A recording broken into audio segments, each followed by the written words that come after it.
We, nikaa kuna mtu ameona Jonte hapa junction. Si upigie manzi yake uone anasemaje.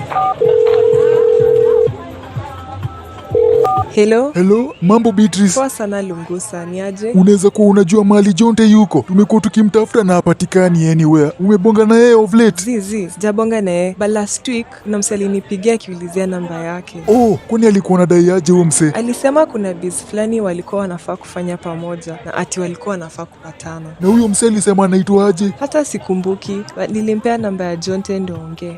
Sawa sawa, si acha ndakukall baadaye. Sawa. Amesemaje? I think walimtrack wakitumia namba yake. Juu Beatrice ni kama aliwapatia.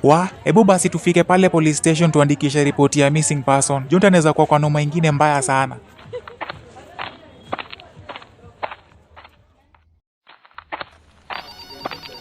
Habari ya leo afisa. Tulikuwa tunataka kuripota missing person. Jina yake ni nani na alipotea siku gani na wapi? Anaitwa John na alipotea hapo last week. Mwisho tulimuona alikuwa pale junction.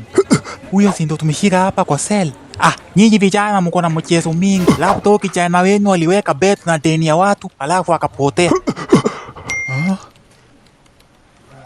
Hii si ni simu ya Jonte. Lakini hapana, tokeni muende mtafute rafiki yenu vizuri. Hapa tunatupotezea wakati. Lungusa, tuishie tu. Ni nini shida yao makarau? Sasa sijui I think ni hao makarau ndo wamemchukua.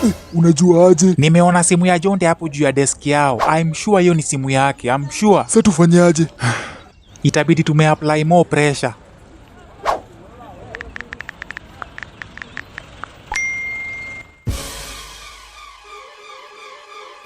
Haki yetu, haki yetu, haki yetu, Free Jonte, Free Jonte, Free Jonte, Free Jonte.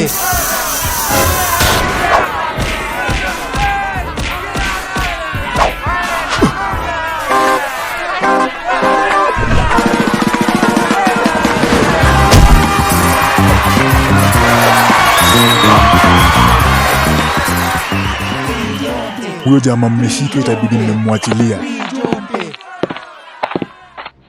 Imeanza kuleta kelele, hata wakubwa wanadai inaleta story mingi. Sawa, acha tutamrusha huko nje kwa njia. Huyu kitoko angepatikana yala.